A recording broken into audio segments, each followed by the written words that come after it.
ఈ ఆర్బీకే వ్యవస్థ ద్వారా గతంలో పంటలు కొనుగోలు జరిగేటివి. ప్రతి రైతు కూడా ఈ క్రాప్ కింద రిజిస్టర్ చేసుకున్న ప్రతి రైతుకు కూడా గిట్టుబాటు ధరలు వచ్చే విధంగా ఆర్బీకేలో ఈ మాదిరిగా పోస్టర్లు కనిపించేటివి.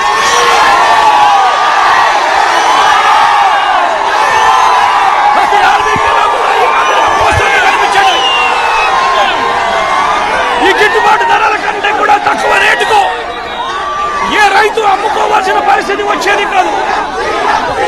ఒకవేళ అమ్ముకోవాల్సిన పరిస్థితి ఏ రైతుకైనా ఉంటే ఆ రైతు ఆర్బీకేకి వచ్చి రిజిస్టర్ చేసుకుని 1907కు ఫోన్ చేస్తే చాలు, ఆ రైతులకు వెంటనే ప్రభుత్వం జోక్యం చేసుకుని పంటలు కొనుగోలు చేసే పరిస్థితి. ఆ రోజుల్లో ధాన్యం ప్రొక్యూర్మెంట్ కు 65,000 కోట్ల రూపాయలు ఖర్చు చేసి ధాన్యం కొనుగోలు రాష్ట్ర ప్రభుత్వం రైతులకు గిట్టుబాటు ధర ఇప్పించే కార్యక్రమం చేస్తే ఈ రోజు ధాన్యం కొనుగోలులో ఏ రైతుకు కూడా కనీస ధర రాలేదు. ప్రతి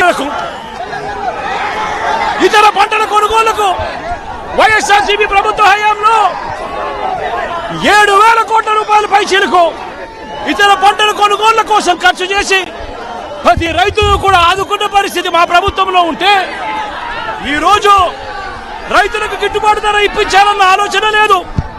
ఆర్బీకేల ద్వారా కొనుగోలు చేయాలి అన్న ఆలోచన లేదు.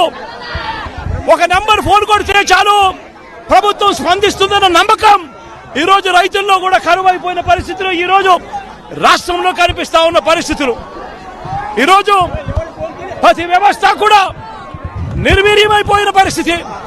ఆర్బీకేలు నిర్వీర్యమైపోయాయి. ఆర్బీకేలో అనుసంధానంగా ఉన్న ఇంటిగ్రేటెడ్ ల్యాబ్స్ ఈ రోజు నిర్వీర్యమైపోయినాయి. గతంలో ఎవరైనా కల్తీ విత్తనాలు అమ్మాలనుకుంటే ప్రభుత్వం ఉంది అని చెప్పి భయపడే పరిస్థితి నుంచి ఈ రోజు యథేచ్ఛగా ప్రభుత్వమే దగ్గరుండి ఆర్బీకేల ద్వారా ఎరువులు సప్లై, విత్తనాల సప్లై ఆపేసిన కార్యక్రమం జరుగుతూ ఉంది. ఎరువుల సప్లై, విత్తనాల సప్లై, పెస్టిసైడ్ సప్లై ఆర్బీకేల ద్వారా పూర్తిగా తగ్గించిన పరిస్థితులలో ఈ రోజు ఎరువులు కొనాలంటే రైతులు ప్రైవేట్ బ్రోకర్ల దగ్గర కొనాల్సి వస్తా ఉంది. ప్రైవేట్ డీలర్ల దగ్గర కొంటే వాళ్ళు కనీసము 100 రూపాయల నుంచి 400 రూపాయలు బ్లాక్ లో అమ్ముతా ఉన్న పరిస్థితి ఎరువులకు సంబంధించి. ఈ రోజు క్వాలిటీ కంట్రోల్ చేసే విషయంలో ప్రభుత్వం పూర్తిగా ఫెయిల్ అయిపోయిన పరిస్థితి కనిపిస్తా ఉంది. నాణ్యమైనటి మాత్రమే అమ్మే పరిస్థితి గతంలో ఆర్బీకేల ద్వారా చేస్తే రాష్ట్ర ప్రభుత్వం ఈ రోజు నాణ్యమైనటివి ఏవి కూడా రైతులకు సప్లై కాకుండా ఉండే పరిస్థితి ఈ రోజు రాష్ట్రంలో నెలకొని ఉంది. ఇప్పటికైనా రాష్ట్ర ప్రభుత్వం కళ్ళు తెరిచి రైతులకు పెట్టుబడి సహాయం కింద వాళ్ళు ఇస్తామని చెప్పిన పిఎం కిసాన్ కాక 20,000 రూపాయలు ఏదైతే ఇస్తామని చెప్పారో అది కూడా రైతులను మోసం చేసిన పరిస్థితిలో ఈ రోజు రాష్ట్ర ప్రభుత్వం కనిపిస్తా ఉంది. రైతులకు ఈ రోజు 0 వడ్డీ రాని పరిస్థితి ఈ రోజు రైతాంగం మీద కనిపిస్తా ఉంది. ఈ రోజు ప్రతి విషయంలోనూ కూడా రైతులు ఈ ప్రభుత్వంలో నష్టపోయిన పరిస్థితుల మధ్య చంద్రబాబు నాయుడు గారు ఇప్పటికైనా కళ్ళు తెరవాలి, గుంటూరు మిర్చి యార్డుకు రావాలి, వచ్చి రైతుల కష్టాలు తెలుసుకొని రైతులకు కనీస గిట్టుబాటు ధర వచ్చే విధంగా రైతుల కోసం చంద్రబాబు నాయుడు గారు గట్టిగా నిలబడకపోతే తీవ్రమైన పరిణామాలుంటాయి. రాబోయే రోజుల్లో రైతుల తరపున చంద్రబాబు నాయుడు గారిని హెచ్చరిస్తా ఉన్నాం.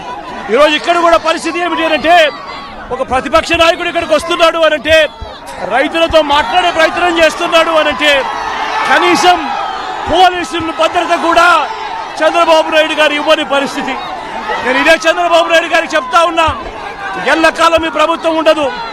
రేపొద్దున ప్రతిపక్షంలో మీరు కూర్చున్నప్పుడు ఇదే మాదిరిగా పోలీసు భద్రత మేము తీసేస్తే ఎలా ఉంటుందో ఒక్కసారి ఆలోచన చేసుకో చంద్రబాబు. నువ్వు చేస్తా ఉన్నది కరెక్టా కాదా అన్నది కూడా ఒకసారి ఆలోచన చేసుకోమని చంద్రబాబు నాయుడు గారికి ఈ సందర్భంగా